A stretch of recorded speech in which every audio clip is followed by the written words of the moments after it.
If you're like me and you're interested in growing blueberries, but you live in a very hot climate or subtropical climate, I'm in Florida, zone 9A. Well, this video might help you out. What I'll go over is how I personally grow blueberries here in my backyard in 15-gallon containers. And I'll go over how I care for them and what I do during the growing season and the dormant season. And I say dormant because really these don't go dormant in our climate. And I'm also going to go over how I protect the berries from getting eaten by essentially everything that is not human. All right, so both of these bushes are southern high bushes, and one of them is called Jewel, the other one is called Snow Chaser. Pretty interesting though. This one back here flowers and fruits before this one over here. And the flowers on this one are all white, very beautiful. Whereas the flowers on this one are mostly pink with a little bit of white splashed throughout the flowers. And while I like to grow a lot of our fruiting plants and trees in ground, I don't grow these in ground. They will stay in their 15-gallon containers for their entire lives. And 15 gallons are the perfect size for these bushes.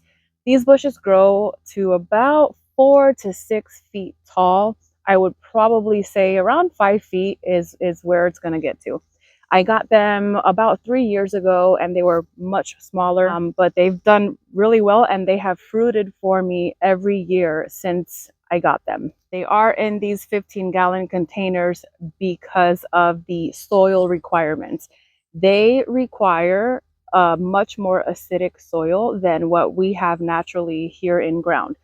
We have about a 6.1 pH and they require a pH of about 4.5. That's like the sweet spot.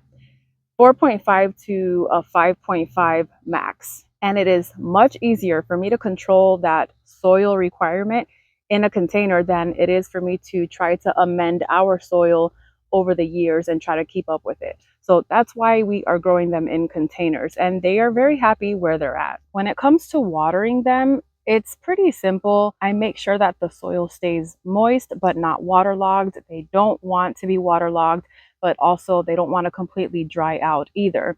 Their roots are pretty short. They don't have very long roots. If it feels dry, I'll go ahead and get it watered. They flower in the fall and then they form their fruits and they're ready to get harvested in the late winter, early spring. Now, when it comes to fertilizing them, it's pretty straightforward.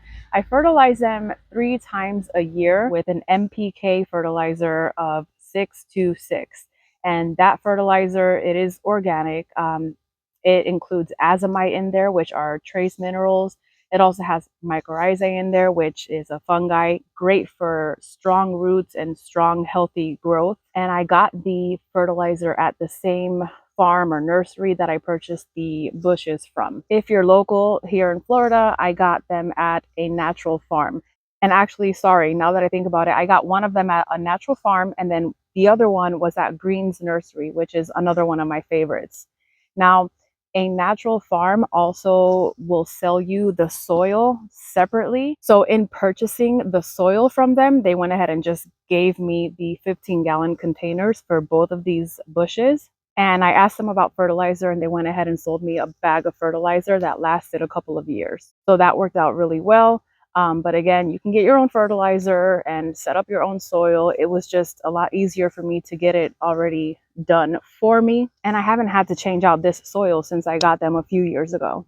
Now, when it comes to pruning these, it's a little different from other types of blueberry bushes.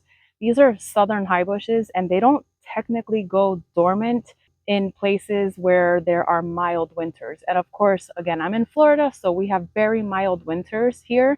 Yeah, we do drop down into the 20s sometimes, but really it's still considered mild for them. And I've never had them go fully dormant, you know, where all the leaves fall off and all you see are twigs.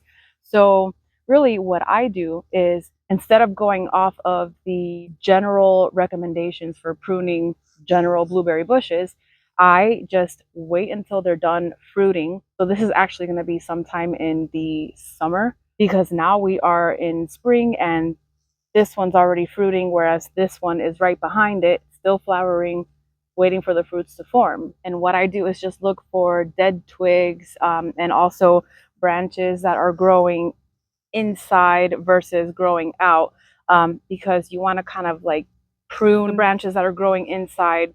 Also, any dead branches, branches that don't have leaves or fruit. That way, you can kind of open up the canopy and more light penetrates, and then you get more fruit when it's time to actually produce that fruit. The types of bees that are attracted to these flowers are those cute, fat, fuzzy bumblebees or carpenter bees. I really honestly don't even know the technical name for them. Oh, yes, my bumblebee. I love you. But they are really fat, fuzzy, and super cute. They mind their business. You can literally be right here, right next to them. I've had bees flying right in front of my face, and they just leave you alone. They're super sweet. They're nothing like wasps, because if wasps were attracted to these flowers, I would not be sitting here right now this close to these bushes. Now I'll show you how I protect these berries from getting completely demolished and eaten by all the nature that we have around us. And I will be protecting one of these bushes, not the other, because this one flowers and fruits earlier than this one. So this one already went through its flowering process. It already has its fruit on it. So really the bees are no longer attracted to it because there are no more flowers essentially to pollinate. I definitely don't want to cover it up while it's flowering, because I want to give the bees the opportunity to come in and enjoy and pollinate these little flowers. I love birds, my friend. I really do. I just don't love them eating all of my berries. Once these blueberry bushes grow a little taller, and by a little taller, I mean a few feet taller, I might not mind sharing as much. But right now, I'm limited to how many berries these bushes can produce, so we need to protect them with something that will prevent the birds from basically stripping both bushes from all of its berries. These trees are home to all the birds, all of them. And these containers are home to my blueberries. We still have some flowers here. Once these flowers fall off, the fruit, you'll notice. Let me see if I can get a close-up shot. This little area right here, that's where the berry starts forming. So the flower falls off and the berry starts forming until it becomes a fat little beauty. This is the fabric. This is tulle. Now, squirrels absolutely do not like it whatsoever. So this kind of saved a lot of my plants in my previous garden from getting demolished and devoured by these super hungry, relentless squirrels. Now I'm ready to go ahead and protect it, because the birds will leave the berries alone until they actually ripen. So they're super smart. They know that these berries are not ripe right now. They'll wait until they turn blue. Once they turn blue, that's when the birds come out and they basically, in one morning, remove all of the berries. So now that we're almost there, we are ready to place the tulle over our bush. Now we need to set up some stakes so that the tulle isn't directly touching the berries. Blueberries in my cereal, tiny bursts of joy imperial, popping like fireworks, fresh and bright, turning milk into a berry delight. I once saw birds steal my snack, chased it down but it flew back, snacking on nature's sweet delight. Birdies feast my mini fright. Blueberry bliss, oh what a twist. I'll secure the tulle with these clips.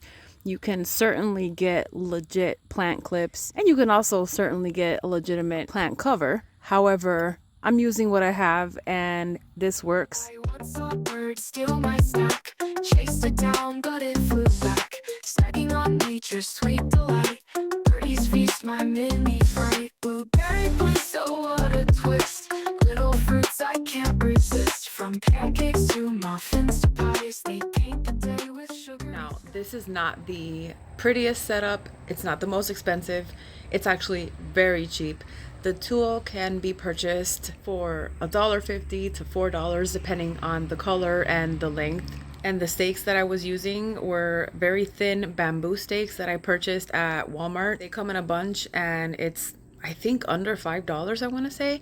But you can use anything from your yard. Like if you have old tree branches that you need to prune off or that have fallen off. I mean, it's a pretty cheap and very effective setup. Well, I appreciate you sticking around with me until the end. If you like this video, please give it a thumbs up and consider subscribing so that you don't miss any future updates on what we're doing here in our backyard food garden. Have a beautiful day, and I will see you next time.